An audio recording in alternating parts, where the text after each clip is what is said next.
یعنی اس پوسٹ پہ ایسا بندہ رہنے کا اہل ہی نہیں ہے جو اپنے آپ کو اتنا بائسڈ کر لے, ضرورت ہی کوئی نہیں. آپ کے پاس فیصلہ آتا, آپ کیا کہتے ہیں 90 دن میں الیکشن ہونا چاہیے یا ویسے ہونے ہی چاہیے؟ میں تو آئین کے مطابق کرتا نا, بالکل. وہ تو میں نہیں, آئین تو کہتا ہے, آئین یہ تو نہیں کہتا کہ آپ اپنی مرضی کا آئین مان لیں.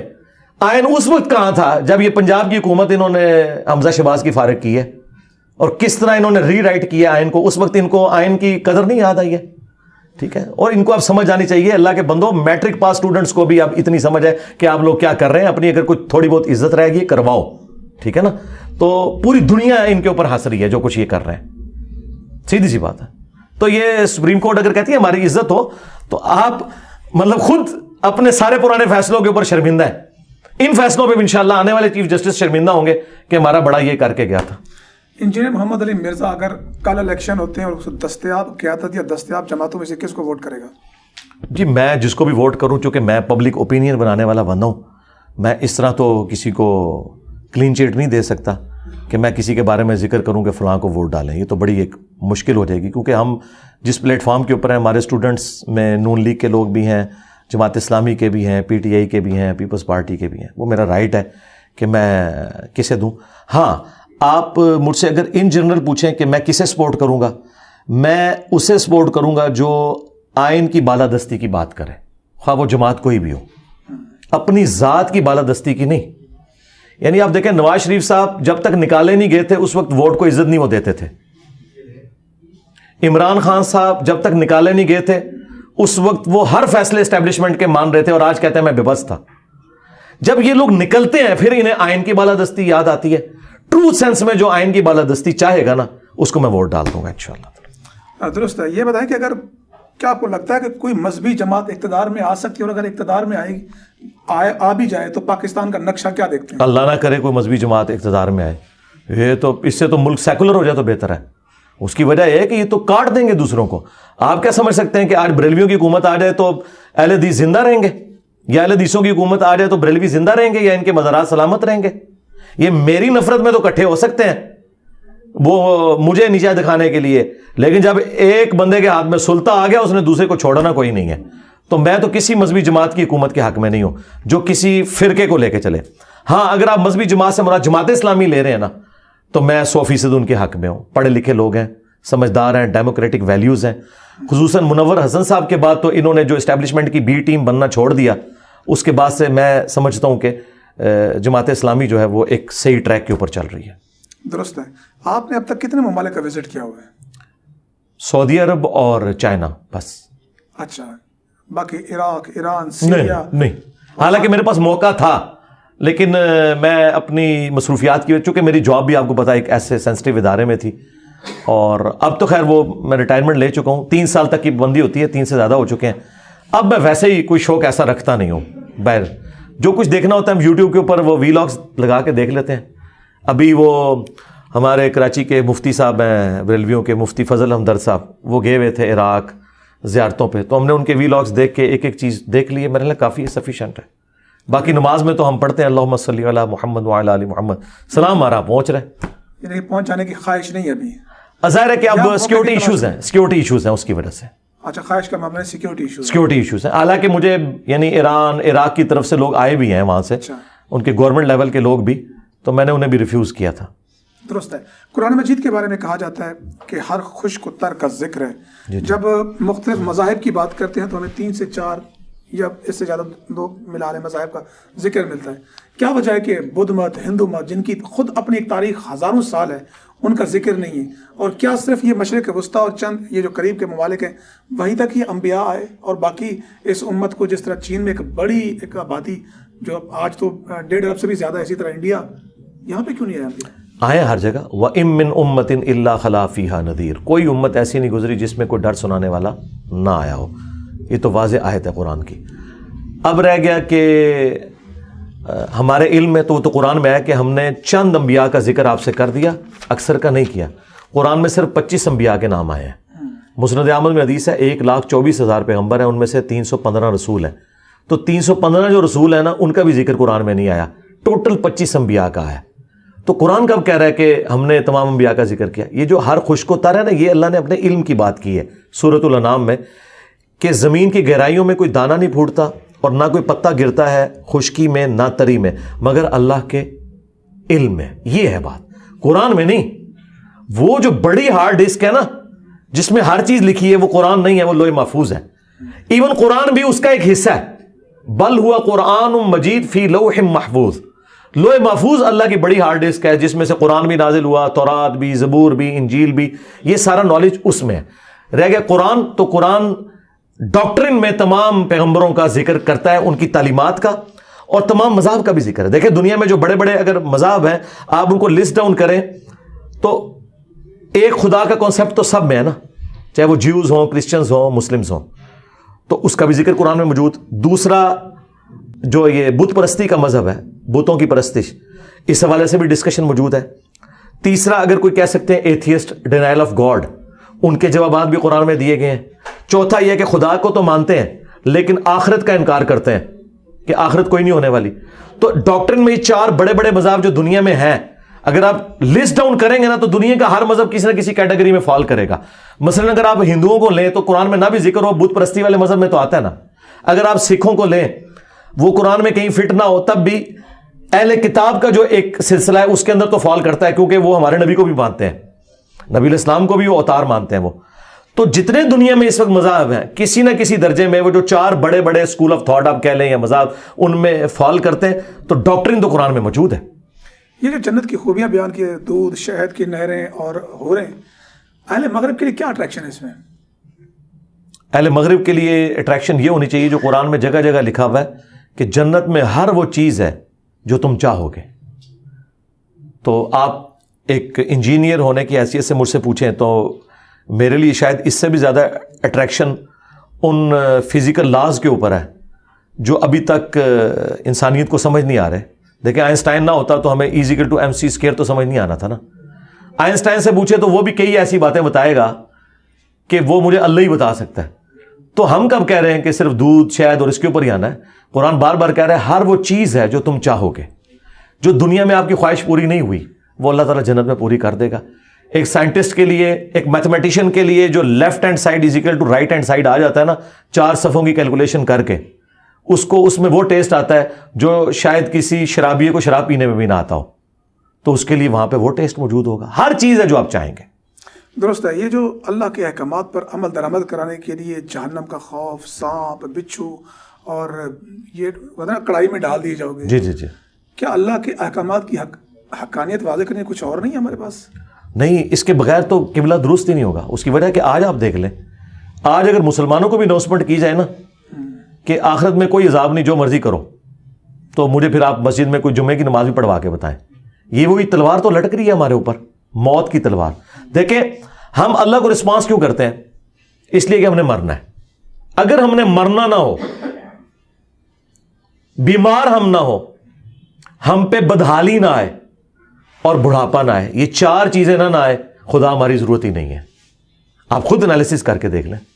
اگر ہم نے مرنا نہ ہو, بدحالی ہم پہ نہ آئے, بڑھاپا نہ ہم پہ آئے, تو سرکار جنت میں کیا ہے جا کے کرنا ہے؟ دنیا ہی جنت ہے ہمارے لیے. اور دنیا جنت کا پروٹوٹائپ ہے. دنیا میں اللہ تعالیٰ نے عورتیں رکھی ہیں اور آخرت میں حوریں. ایک دھندلا سا تصور, یہ متشابہات ہیں جو اللہ نے کہا نا, متشابہات ہیں, ملتی جلتی ریزیمبلنس, ورنہ وہ چیز اور یہ چیز اور, لیکن ایک دھندلا سا تصور آ جاتا ہے. تو سرکار جنت میں جاتے ہی آپ کو یہ 4 چیزیں مل جائیں گی جو بخاری مسلم میں ہے کہ نہ موت آئے گی, اور نہ تم بدحال ہوگے, اور نہ بڑھاپا آئے گا, اور سب سے بڑھ کر اللہ تم سے کبھی ناراض نہیں ہوگا. تو یہ جو کمزوریاں ہمارے ساتھ لگی ہوئی ہیں نا, اسی کی وجہ سے ہم اللہ تعالیٰ کو رسپانس کرتے ہیں. یہ صرف جذباتی بات ہے کہ جی وہ آپ اللہ کی محبت میں اللہ کو رسپانس کریں, اور یہ باتیں مولا علی کو تو جچتی ہیں, ٹھیک ہے, جو خوف خدا رکھنے والے تھے. باقی ساری یہ شاعرانہ باتیں ہیں, اس طرح نہیں ہوتا. اور نہ یہ کہیں قرآن و حدیث کے اندر موجود ہے کہ آپ نے آخرت کا ڈر نہیں سنانا. اور جو لوگ کہتے ہیں نا ہم آخرت کے ڈر کی وجہ سے نہیں کرتے, اللہ کی محبت میں کرتے ہیں, ہم ان سے ایک معصومانہ سوال کرتے ہیں کہ یہ آخرت کا ڈر جو ہے یہ ہمیں ابو جہل نے دیا ہے یا اللہ نے دیا ہے اپنے پیغمبر کے ذریعے؟ اللہ نے دیا ہے. تو جب گاڈ نے دیا ہے تو گاڈ کی کسی چیز کا تو مذاق نہیں اڑایا جا سکتا کہ قبر میں بچھو آئیں گے, یہ ہوگا. یہ خدا نے بتایا نا کہ اکاؤنٹیبل ہو, اور اللہ کو پتا تھا کہ انسانیت قابو ہی آئے گی تھریٹ کی وجہ سے. تو دنیا نے آج لرن نہیں کیا,